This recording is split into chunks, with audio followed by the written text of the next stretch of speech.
Comment je suis morte. Comment trouver le bon?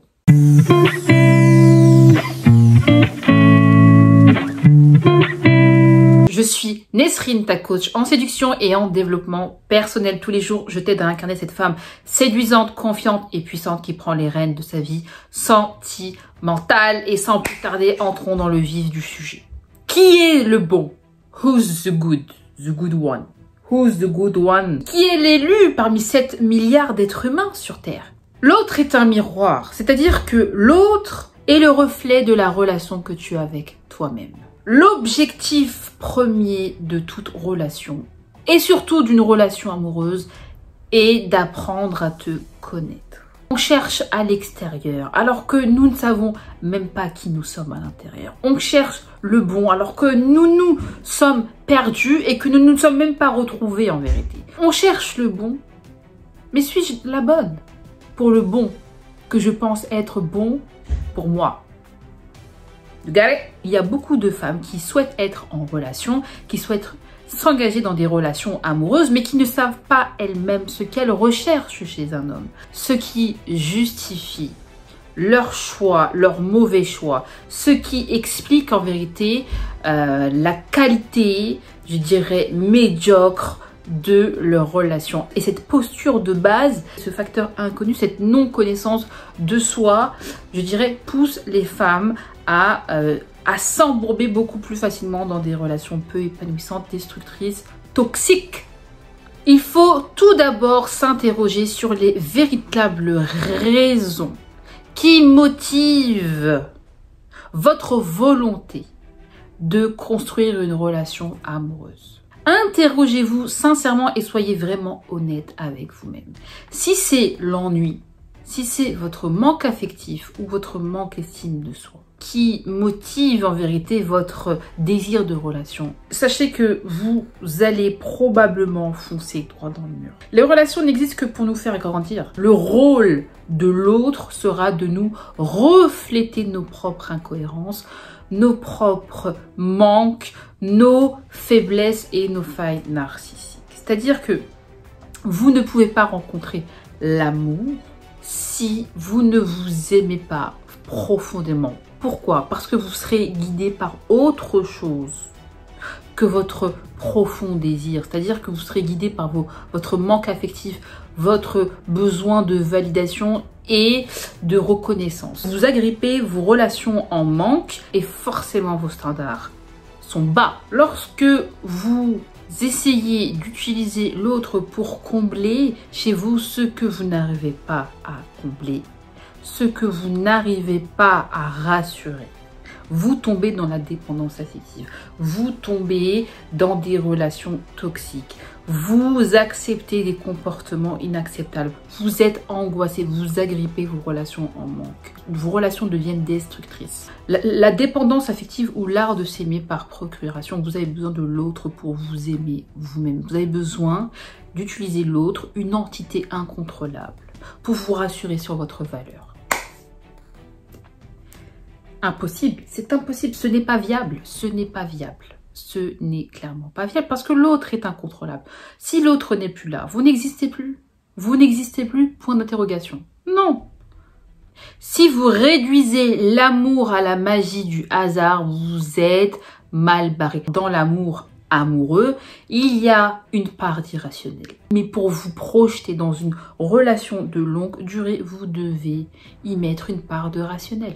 Trouver le bon, c'est arrêter de vous aventurer dans des relations aveuglément. Pour mieux vous comprendre et pour mieux comprendre vos besoins, vous trouvez vous-même. C'est indispensable, je dirais c'est incontournable, c'est-à-dire apprendre à mieux vous connaître. C'est la base, savoir qui vous êtes exactement et ce dont vous avez besoin et ce qui motive réellement votre désir de relation. Si ce qui motive votre désir de relation amoureuse, c'est votre dépendance affective, vous ne réglerez sans doute jamais le problème. C'est-à-dire que vous allez enchaîner les mêmes relations toxiques, les mêmes schémas, les mêmes ruptures, les mêmes souffrances et les mêmes dépressions. La seule personne que vous devez inlassablement chercher, c'est vous-même. Vous avez toute une vie pour apprendre à vous connaître. Vous avez toute une vie pour savoir qui vous êtes. Vous avez toute une vie pour savoir quelles sont vos réelles envies et vos réels désirs. L'autre ne doit pas être un instrument pour vous permettre de vous aimer vous-même. Sinon, vous déléguez à l'autre un pouvoir incommensurable. Vous déléguez à l'autre le pouvoir de vous rendre heureux. C'est impossible, c'est invivable. C'est impossible, on ne peut pas être heureux. On ne peut pas être heureux par procuration. On ne peut pas être heureux si on ne maîtrise pas en fait concrètement nos pensées, nos actions, nos émotions et nos processus internes. L'autre ne peut pas savoir mieux que nous ce qui nous correspond. Votre relation amoureuse doit être compatible, en cohérence avec ce que vous êtes. Ce qui fait tenir une relation sur la durée sont les valeurs, la compatibilité des caractères, le respect, la communication et les projets communs. Je vous invite dans un premier temps à faire une liste de vos valeurs. Vos valeurs, c'est-à-dire ce à quoi vous portez le plus d'importance, ce à quoi vous allouez le plus de ressources, vos pensées, votre temps, votre énergie et vos émotions. Observez-vous et regardez ce qui compte le plus pour vous.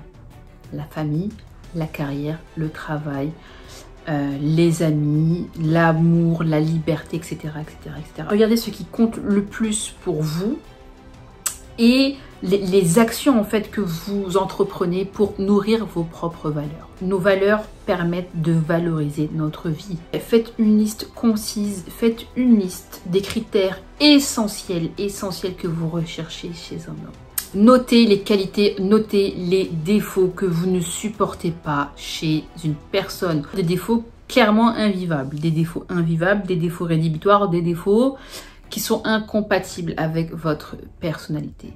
Si vous êtes plutôt une femme contrôlante, un homme contrôlant, je dirais, provoquera des zones de résistance chez vous. Vous allez communiquer, voilà, avec beaucoup de résistance et il y aura beaucoup de conflits.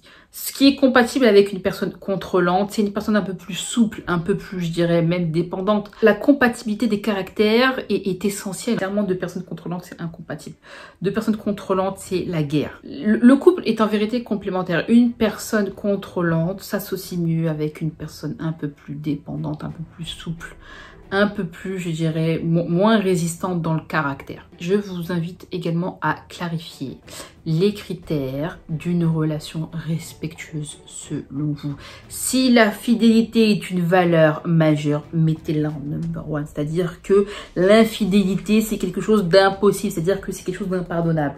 Vous vous assurerez que la fidélité est une valeur, je dirais, primordiale, est une valeur haute, c'est-à-dire que vous allez tester les compatibilités des systèmes de valeurs de votre potentiel partenaire. En fonction de vos propres valeurs, en fonction de vos propres critères, vous allez être beaucoup plus strict sur certains aspects et beaucoup plus souple sur d'autres. Donc à vous de savoir ce qui est primordial, ce qui est essentiel, important pour vous. Voilà. Une relation doit être en cohérence avec vos besoins, vos désirs et vos envies. L'autre doit pouvoir y répondre et réciproquement.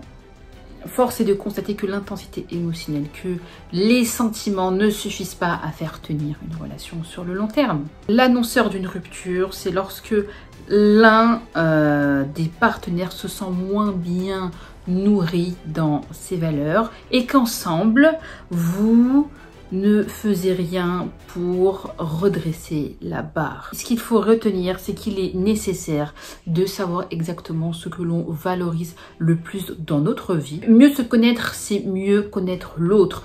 Mieux connaître ce que l'on valorise dans notre vie, c'est mieux cerner ce que l'autre valorise dans la sienne pour, je dirais, mesurer les compatibilités. À partir du moment où on est guidé par un manque d'estime de soi, notre seuil, nos critères sont très bas.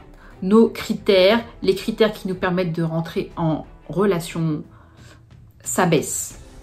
Ce qui provoque énormément de conséquences et de difficultés par la suite. J'espère que cette vidéo t'a été utile. N'oublie pas de t'abonner tout de suite à ma chaîne et de me suivre sur Instagram pour ne pas manquer mon contenu inspirant et mes prises de parole spontanées en story. N'oublie pas également de liker et de mettre un commentaire. Je serais ravie de connaître tes impressions sur mes vidéos. C'était Nesrine Devlog.